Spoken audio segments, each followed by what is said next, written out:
అనుమానం పచ్చని కాపురంలో నిప్పులు పోసే అనుమానంతో భర్త పెడుతున్న వేధింపులు తాళలేక ఓ తల్లి తన ఇద్దరు పిల్లలతో సహా అగ్నికి ఆహుతైంది.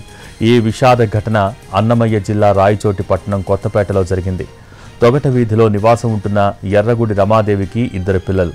గతంలో రమాదేవి భర్త రాజా బతుకు తెరువు కోసం కువైట్ వెళ్లి తిరిగొచ్చేశారు. ఆ తరువాత భార్యపై అనుమానం పెంచుకున్నాడు రాజా. తరచూ ఆమెను వేధించేవాడు. ఇంతలో మళ్లీ కువైట్ వెళ్లాల్సి రావడంతో ఇంటి చుట్టూ సీసీ కెమెరాలు పెట్టి వెళ్లాడు రాజా. ఫోన్లోనూ భార్యను వేధించినట్టు తెలుస్తోంది. ఆగస్టు 15న వేరే వ్యక్తితో తన కొడుకుకు పోలీస్ డ్రెస్ తెప్పించింది రమాదేవి. ఈ విషయంలో భార్యాభర్తల మధ్య గొడవ పీక్ స్టేజికి వెళ్ళింది. దీంతో తీవ్ర మనస్తాపానికి గురైన రమాదేవి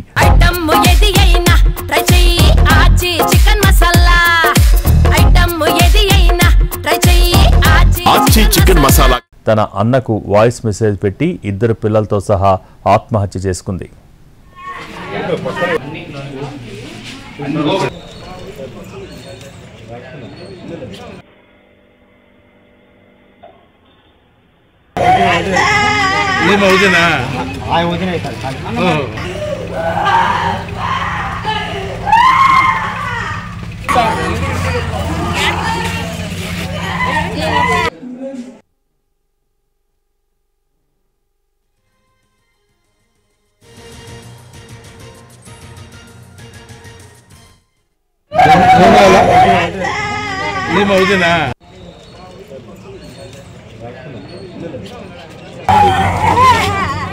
అంతా